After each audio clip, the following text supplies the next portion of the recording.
long-term postdoctoral fellow at the University of California in Irvine, and my research is about trying to understand the microbiome effects on plant development. So this work is based in this thing that you don't see. It's a really intriguing concept that it's called microbiome-dependent ontogenetic timing, which is basically when microbes can affect or alter the development of their host.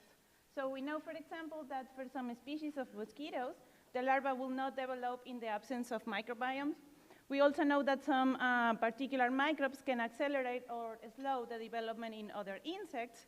And in particular for plants, we know that when different microbial communities are growing in the rhizosphere, in the roots of the plants, then the development can be different. It can be like either faster or slower. So this is a really cool concept, but there are a lot of open questions in this new field. So for example, we don't know what microbial communities alter development, how or why they do it. We don't know what microbial functions are involved. We don't know, for example, if this is the effect of particular microbes or it's the effect of a community, like a whole community. But more importantly, and in terms of the plants, we have no idea why plants would rely on microbial cues to trigger development when there are other environmental cues available. And, oh, what did I do? Oh, I'm so sorry. I don't know. Oh, no, this is weird. I don't know what to do. I'm so sorry.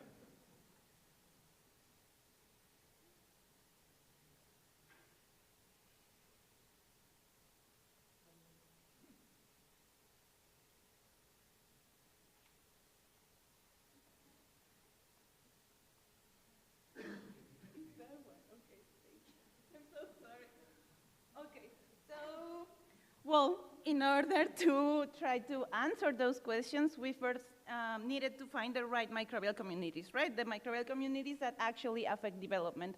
So for that, we are focusing on flowering time in this plant model that is called Arabidopsis thaliana. We all know the plant. And what we basically did was to sample a bunch of different microbial communities across California, and we inoculated those communities into this plant to see which ones could be modifying the development. So once we found the right communities, I mean the communities that either slow or accelerate flowering time, we did this directed evolution experiment to amplify the effect through this transfer. So the main purpose of this experiment was to, at the end, have microbial communities that reliable either as accelerate or delay flowering. And so as preliminary results, I'm showing you here two pictures.